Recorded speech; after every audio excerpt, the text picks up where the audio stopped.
एवं चितवनी कहूँ तो चितवनी संवर्धित अलग अलग प्रसंग के माध्यम से और अलग अलग दृष्टांतों के माध्यम से ये भी समझाने का प्रयास किया पूज्य स्वामी जी ने कि हम लोग तो सुंदर साथ हैं। और आज देखिए संसार के जीव, और प्राणनाथ जी की वाणी की चौपाई भी यही कहती है कि जीव माया के ऐसी करे कईयों देखे दृष्ट, वो भी उन पर योग करे तो हम तो है ब्रह्म सृष्ट। मतलब संसार के जीव अपने इष्ट, अपने भगवान देवी देवता अवतारों पर जो जिसको भी मानते हैं उसी पर अपना सब कुछ न्योछावर कर देते हैं। आपने कहीं कसनी देखी होगी कि कई रास्ते में ऐसे लेटे लेटे जा रहे हैं, कैसे कोई पैदल चलकर जा रहे हैं इतनी धूप में, ठीक है। तो ऐसे कई मंदिरों में क्या क्या कसनी हो रही है कई भक्तजनों की, आप सब जगह देखते होंगे मंदिर मस्जिद कहीं भी। तो मुझे स्वामी जी ने अलग अलग प्रसंग वाले, और वैसे भी स्वामी जी का लगभग हर प्रसंग में, मतलब हर चर्चा में एक ही दर्द है कि वाणी मंथन तो करना ही है, वाणी चिंतन स्वाध्याय तो करना ही है, लेकिन इसके साथ चितवन बस ध्यान पर हर बार हर चर्चा में यही प्रसंग पर तो जोर स्वामी जी आज लगभग 25-30 साल से स्वामी जी बोले कि मैं हर प्रसंगों में हर चर्चा में मैं ये बात बार बार बताता ही हूँ, मतलब बार बार ये प्रस्तुत करता हूँ। तो आप सुंदर साथ जी, आप तो यहाँ शायद मैंने सुना कि 50-55 घर है, ठीक है। और अभी मैंने ये भी पूछा कि कितने घरों में वाणी है प्राणनाथ जी की वाणी, कार्तम वाणी, तो आपने थोड़े गिने चुने सुंदर साथ ने हाथ ऊंचे कि शायद ये सुंदर साथ न भी आए हो घर में वाणी हो, लेकिन यहाँ तक नहीं पहुँचे होंगे, ठीक है। आप उन सुंदर साथ तक अपना मैसेज दीजिए, अपनी SPJIN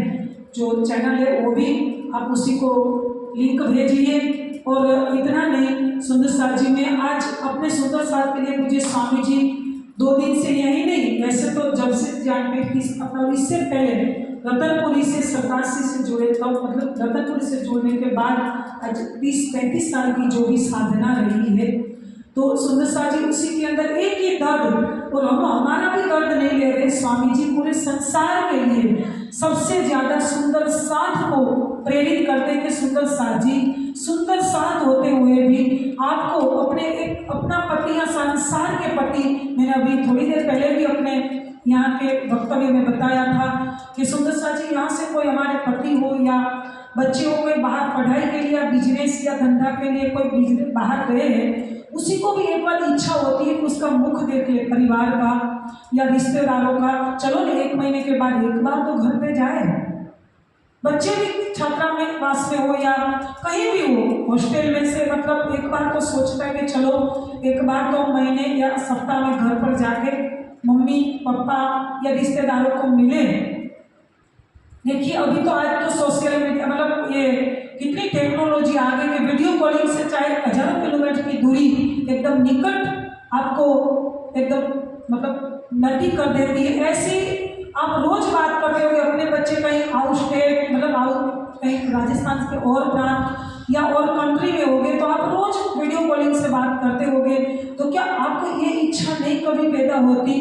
क्या आपके अंदर कभी ये चाहना कि ये अंदर से भाव नहीं प्रकट होता कि मैं अपने प्रियतम, अपने प्राण वल्लभ, अपने श्री नाथ जी को देखने के लिए मैं अपनी 15 मिनट, कोई ऐसा इस संसार में व्यक्ति होता है कि हम सुबह स्नान करके अपनी शरीर पर पूरी मिट्टी लपेट दे, जैसे संसार में जाते हैं तो हम जैसे हमारा शरीर गंदा होता है, कपड़े गंदे होते, उसी तरह जैसे हमारी प्रवृत्ति सुबह उठते ही माया की ओर मन लगता है तो हमारा मन भी गंदा होता है।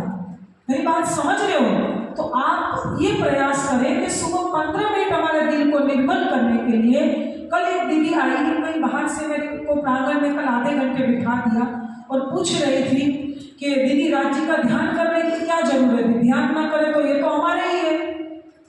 तो मैं स्वामी जी को अंतिम थोड़ा 5 मिनट उसी पर प्रकाश डालने के लिए बोलूँगी कि कोई बात नहीं, 12-10 बजे है तो अभी 12:30 बजे तक भैया ने बोला, तो स्वामी जी एक प्रश्न पर थोड़ा 5-10 मिनट के लिए जवाब देंगे, लेकिन मैं एक आपको दृष्टांत योग माया ब्रह्मांड का है, मैं रख के मुझे स्वामी जी को माइक देती हूँ। सुंदर साथ जी में एक दिन वीडियो देख रही थी श्री कृष्ण लीला का,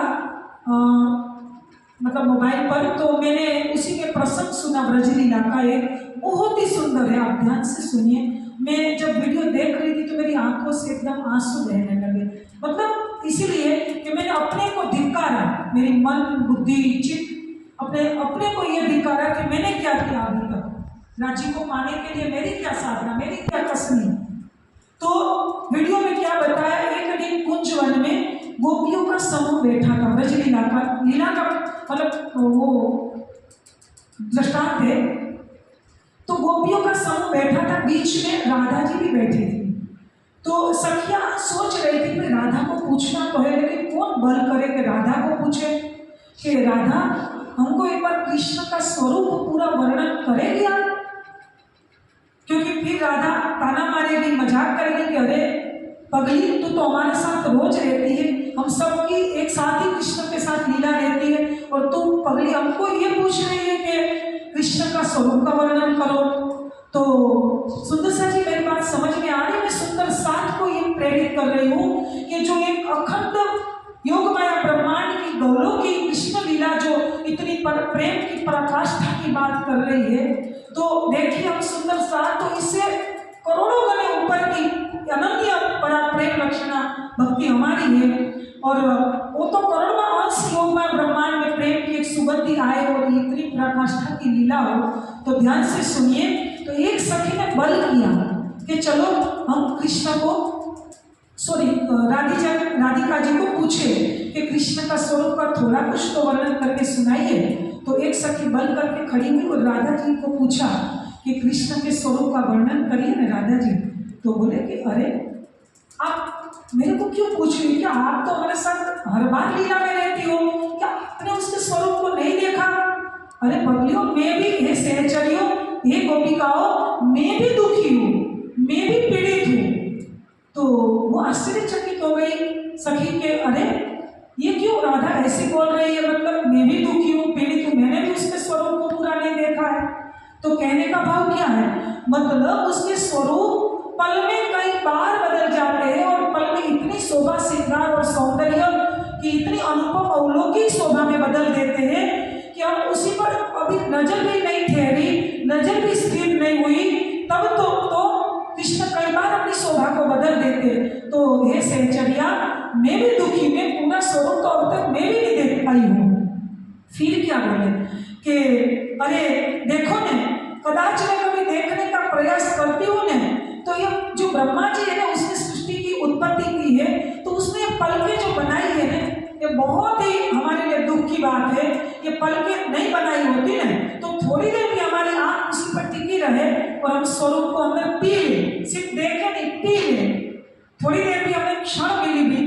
तो देखो ना, ब्रह्मा जी तो सब सखियों ने मिलकर क्या विचार विमर्श किया कि चलो ब्रह्मा जी को मिले और उसको बोले कि आपका शासन हटाओ, आपका शासन हटाओ, अब सृष्टि रचना का कार्य हम सब करेंगे, हमारे पास वो पावर है, वो सत्ता है, हम कृष्ण को कहेंगे, क्योंकि आपने जो ये पलकें बनाई है ना, ये पलकें हमारे प्रियतम का दर्शन करने में इतनी बाधा डाल रही है। तो फिर क्या आगे बोला कि चलो ठीक है, ब्रह्मा जी को ये बोल देंगे।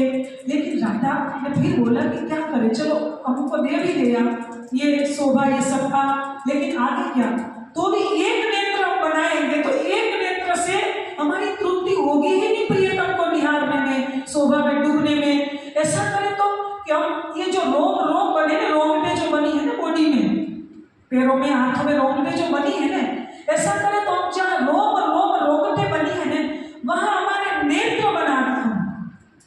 क्या बना दे, वहां नेत्र बन जाएंगे, एक एक रोम से, नेत्र से, जहां नेत्र बन जाए तो नेत्र से हम प्रियतम के शोभा श्रृंगार और उसी के नेत्र में ऐसे डूब जाए कि हम वहां से बाहर ही ना निकले, हमारा एक एक अंग उसी में डूब जाए। तो देखिए इतनी ऊंची बात तो बहुत लंबी है, मुझे स्वामी जी को ज्यादा बैठाना भी ठीक नहीं है, मैं पहले ही भेज देती, लेकिन ये मेरे को प्रश्न पूछना था इसलिए स्वामी जी को बैठा के रखा। तो सुंदर साथ जी, हम तो ब्रह्म सृष्टि सुंदर साथ कहने का दावा लिया है, तो हमारी तो कितनी बड़ी एक स्तर अवस्था होनी चाहिए, वाणी के अंदर की कितनी ऊंची हमारी पहचान होनी चाहिए, और स्वामी जी के दर्द को हम समझें और वाणी की राह पर आगे बढ़े, पहचान की ओर हमारी यात्रा आगे बढ़े और ध्यान चितवनी तो हमारा कोई दिन ऐसा ना जाए जब चितवनी न करे। तो पूज्य स्वामी जी को मैं आग्रह करती कि स्वामी जी, ये दीदी शायद यहाँ बैठी भी होगी, उसने बोला कि ध्यान जो प्रियतम हमारा ही है, हम बचपन में राजी राजी करके उसको बोलते थे, नाम जप करते थे, तो हमारा ही उसका ध्यान करने की क्या जरूरत है। यही सब है।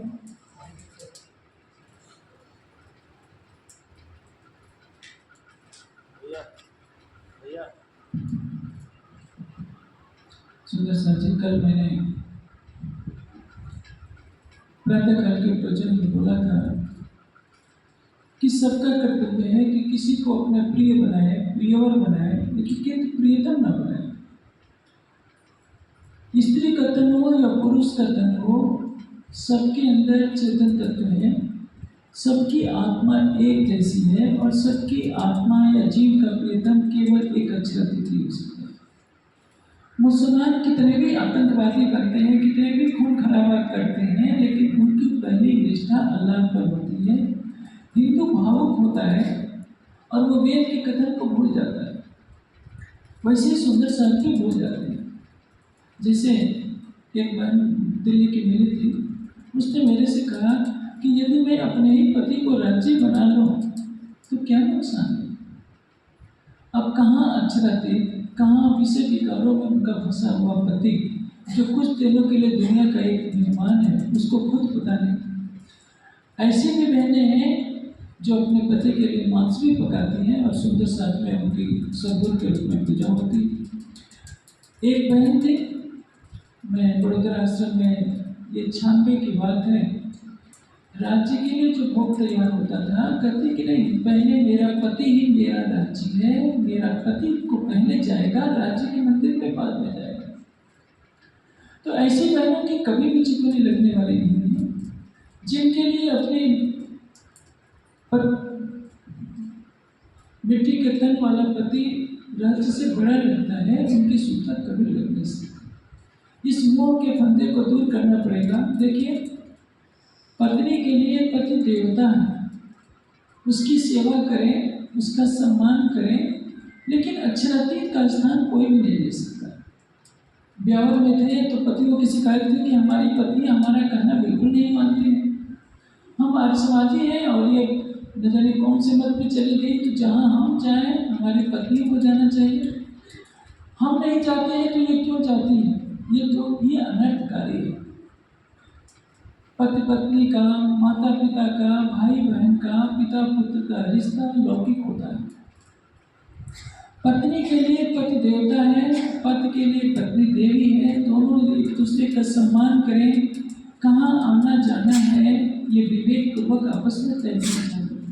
लेकिन अक्षरातीत से किसी की तुलना करना एक बहुत बड़ा पाप होता है, क्योंकि सारी सृष्टि को मुक्ति देने वाला कौन है? परमात्मा। सारी सृष्टि का अस्तित्व किससे है? उस परमात्मा से। परमात्मा से माता पिता, गुरु, अतिथि, आचार्य किसी की तुलना नहीं हो सकती, वो अतुल्य है। दूसरी बात, एक आश्रम की बात सुनाता हूँ। उसमें कथा चल रही थी।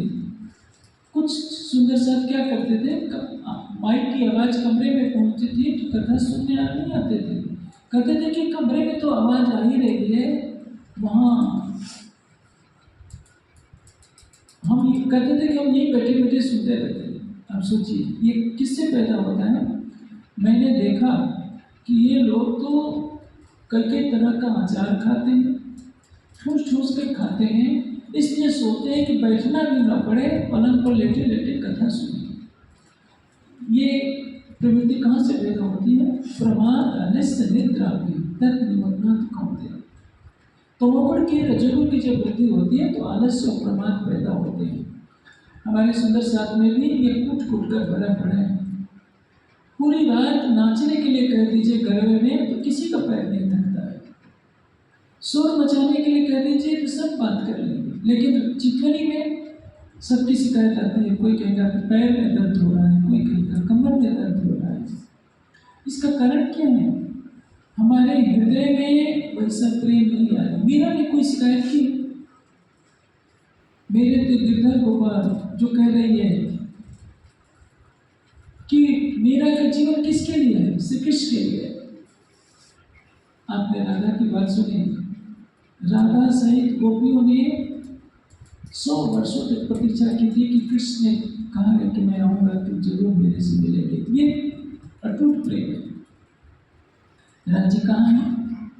हक नजीक से रह से, प्राण की नली से भी जो निकट आपके परमात्मा है, उसको आंखें बंद करके देखने में भी यदि कष्ट लगता है तो ये दुर्भाग्य है। आंखों से आप बाह्य जगत को देखते हैं, आंखों से क्या दिखेगा? शरीर दिखेगा, संसार दिखेगा, संसार के रिश्ते दिखते हैं। हमारी ये पत्नी है, हमारा ये पति है, हमारा ये बच्चा है, हमारा ये कुल खानदान है। हमारा सारा लगाव किस पर रहता है? जो दिखने वाले पदार्थ है। देखिए, पति के सामने पत्नी शरीर छोड़ देती है। पुराण संहिता में बहुत अच्छा वर्णन है। पुराण संहिता में कहा है कि परम धाम की ब्रह्मात्मा जब पुरुष तन में आती है तो कहती है कि देखिए, मेरी पत्नी पतिव्रता है, मेरे बिना वो भोजन नहीं करती है। यदि पत्नी का शरीर छूट जाए तो पति कहता है मैं इसके बिना कैसे जीऊँगा। उसको अक्षरातीत की कोई चिंता नहीं होती। पत्नी कहती है कि पति ही तो मेरा परमेश्वर है, इसके बिना मैं भोजन नहीं कर सकती, इसके बिना मैं रह नहीं सकती। दोनों को किससे लगाव है? शरीर से लगाव है।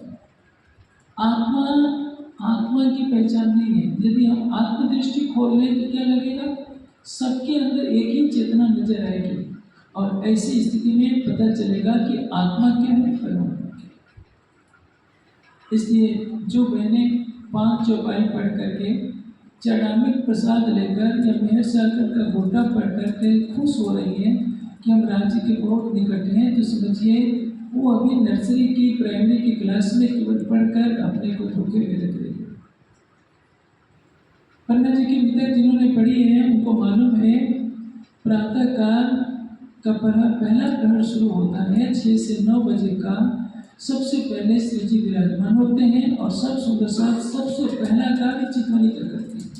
उसके पश्चात 9 से 12 बजे चर्चा होती है श्री जी की, और शाम को भी 4:30 बजे सब चितवनी में लग जाते हैं। पुनः रात्रि को 9 से 12 बजे चितवनी होती है। 2 बार चर्चा होती है, कम से कम 3 घंटे, और 2 बार चितवनी होती है। तो 5 बार की संख्या है। सभी चितवनी में बैठते हैं, सभी चर्चा में बैठते हैं। उस समय तो साक्षात श्री जी के तन की लीला हो रही है, सबको इच्छा अनुसार दर्शन हो जाता है, फिर भी सब चितवनी में बैठते हैं। लेकिन आजकल ऐसी भावना बढ़ दी जाती है कि चितवनी करके क्या होगा।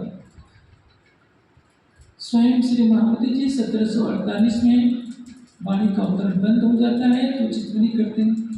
अब पढ़ना जाइए तो वहाँ लिखा है कि हम महाराजा छत्रसाल जी स्कूटी में चितवनी करते थे। कहाँ चितवनी धाम की करत है सबको। श्री देवचंद जी के अंतर्धान के पश्चात सब सुंदर साथ चितवनी में लगे।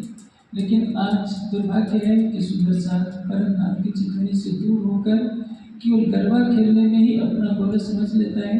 देखिए, जो भी बाह्य जगत है, आपकी पति से घनिष्ठता हो सकती है या पति की पत्नी से घनिष्ठता हो सकती है, ये लौकिक स्नेह है, इसको प्रेम नहीं करते। प्रेम केवल आत्मा और परमात्मा में होता है। इसलिए मैंने कहा हमारी आत्मा का जो सबसे प्रिय होना, सबसे निकट होना चाहिए, उसको क्या कहते हैं? प्रीतम। पति को प्रियवर बनाइए, प्रिय बनाइए, प्रीतम न बनाइए। प्रीतम आपका अक्षरातीत है जो आपकी आत्मा के हृदय मंदिर में रहता है।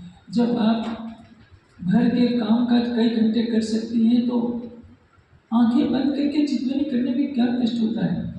यदि आपका आसन जम जाएगा तो जैसे कोमल सैया पर लेटने का सुख होता है, झूले पर बैठने का सुख होता है, वही आसन में बैठकर चितवनी करने का भी होता है। न पैरों में दर्द होगा, न कमर में दर्द होगा। जिसको प्रेम का नशा लग गया है ध्यान का, उसको सारी पृथ्वी का राज दे देंगे और कहेंगे कि चितवनी करना बंद कर दो। तो मुझे लगता है कि वो सारे ब्रह्मांड के राज को भी पैरों से ठुकरा देगा, क्योंकि सब छूट जाए लेकिन चितवनी नहीं छूटे। और मैं समझता हूँ बहनों को इस मोह जाल से स्वयं को अलग करना पड़ेगा। ये अभी नहीं पता चलता है, जब बुढ़ापा आता है।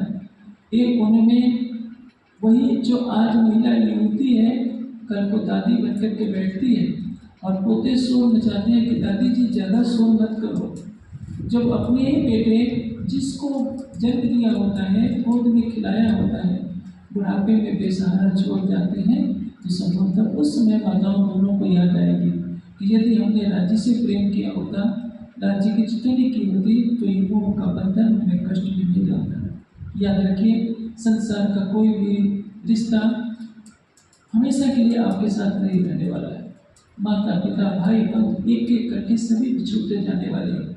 संसार के रिश्ते वैसे हैं जैसे समुद्र में दो लकड़ियां लहरों के साथ मिल जाती हैं और कुछ समय पास करने के बाद पश्चात अलग हो जाती हैं। उसी तरह से अपने अपने कर्मों का फल भोगने के लिए ये परिवार के रिश्ते बने होते हैं। परिवार में रहिए, खुशी से रहिए, मिलजुल कर रहिए, ये बात ठीक है, लेकिन आपका जीना केवल परिवार के लिए हो, अक्षरातीत को पीठ दे देते हैं, सोचते हैं कि परिवार से सब कुछ है। मैं ये नहीं कहता कि हर कोई परिवार को छोड़ दे। परिवार में सबके साथ रिश्ते निभाइए, पति के साथ, पत्नी के साथ, बच्चों के साथ, बड़ों के साथ, लेकिन 24 घंटे में कुछ समय अवश्य निकालिए। अपनी आंखें बंद करके अपने हृदय में अपने प्राणेश्वर को बसाइए, जो अनंत ब्रह्मांडों का स्वामी है, अनंत प्राणियों को मुक्ति देने वाला है, सबके जीवन का आधार है, जिसकी कृपा से ये सारी सृष्टि का अस्तित्व है। यदि आप उसको ही नकार देंगे तो आपको अशांति के सिवा कुछ नहीं मिलेगा। अभी 3 बजे से 6 बजे तक का जो कार्यक्रम होगा, सबसे आग्रह है कि आपके मन में जो भी संशय है कागज पर लिख करके लाएं, और संध्या समय उसी प्रश्नोत्तरी का कार्य रहेगा। सबके मन के शब्दों को निवृत्त करना आवश्यक है, ताकि सत्य के मार्ग पर सभी चल सके। बोलिए।